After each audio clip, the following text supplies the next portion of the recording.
Let's talk hard conversation. For most leaders, entrepreneurs, and business owners, the hardest conversation we'll ever have is the one with ourselves at the end of the year, reflecting on what happened and what didn't happen. We can really hide behind others, hide behind the blame that we have with others, the frustration at the end of the year, hide behind the goals that weren't reached because we're avoiding the conversation that we need to have internally that actually sets all of those conversations, everything that did and didn't get done, up for success so that you can plan for the new year and actually get more out of the next year. But most of the time, we just hide behind the numbers, we hide behind the data, or we hide behind that blame. And we never really get to the core of what we need to look at to move us forward. All because that internal reflection can be really hard. So Taylor, what has that been like for you? Let's pull this apart a little bit and talk about hard conversations and self-reflection. Yeah, so when you're struggling to have hard conversations, be it with your team or people in your circle, oftentimes that's because you're not having that conversation with yourself. And that really sets the tone for how we show up for others, right? So when we have that clarity in terms of our communication style, who we are as a leader, what we bring to the table, how we show up for others, those conversations might not get any easier, but we're crystal clear on how we show up in them and what it looks like to move through them in a way that is productive. The resistance that we feel and the friction that we feel when we're faced with challenging conversations often comes from a lack of awareness on what it actually looks like to move through that conversation and a lack of understanding of what the other side of that conversation is going to produce. And so when you are really clear on your communication style and what that looks like, that's going to be much easier to see that through line. Again, it might not make that conversation easier per se, but you have confidence in your ability to do it and you know it's on the other side of it.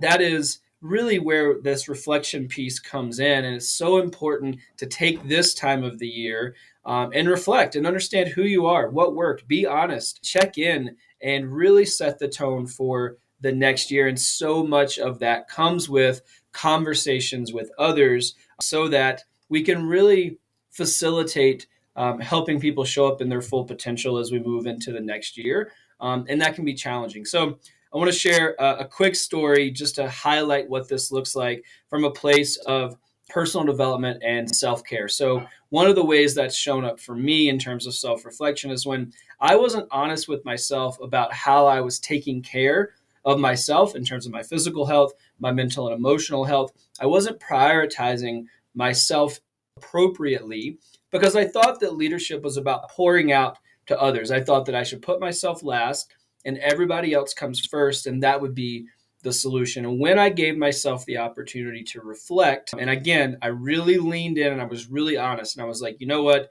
I'm actually not doing what I should be doing. I'm not taking care of myself, again, physically, emotionally, mentally.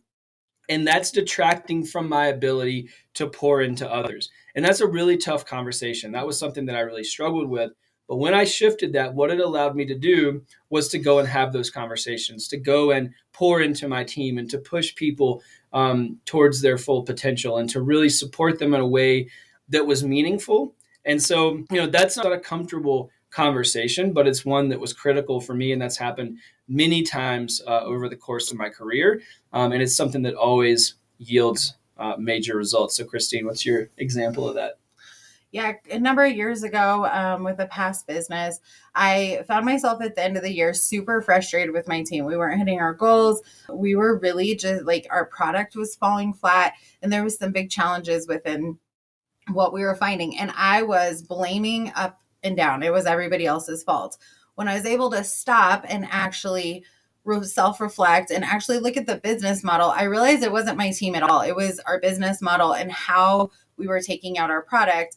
And that actually gave me the ability to change it super quick. Jan 1, we were able to really change everything. We just a few tweaks.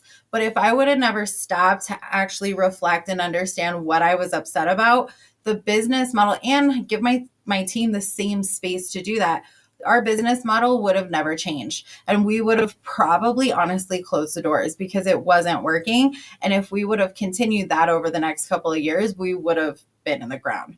So self-reflection has been, at the end of the year, it's been something that I've used as a staple. And so if you're having, a hard time, or you're looking at your numbers, and whether you're like, wow, we kicked ass this year, or you're like, man, we did not hit the mark. I even want you to really think about, we've blamed so much on COVID. Oh, I didn't hit my numbers because of the market and the change and COVID. Yes, and yes, maybe.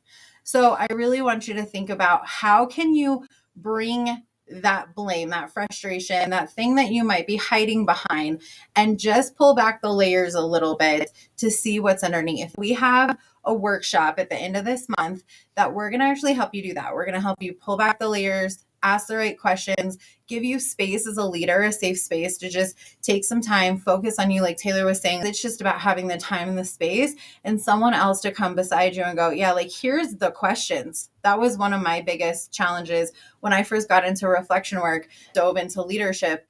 It's hard. What do you even ask? The power of the question is going to be the power of the answer. So if you're not asking yourself the right question, you're not going to be getting a great answer. I've done this for years and years with our clients, and everybody always looks forward to it. I have clients that are asking beginning of December, when are we doing this? And so we want to bring that to you. We want to give you guys the time and space to really pull back those layers, ask the right questions, and then you can take it out to your team. You can actually have that same conversation with your team and help them in the same way that you're helping yourself. Like Taylor was saying, a lot of times we just get stuck in sacrificial ship where we think we have to give from that empty cup. And so this actually sets you up for the end of the year to reflect on everything that's happened, not from a place of shame, but from a place of empowerment.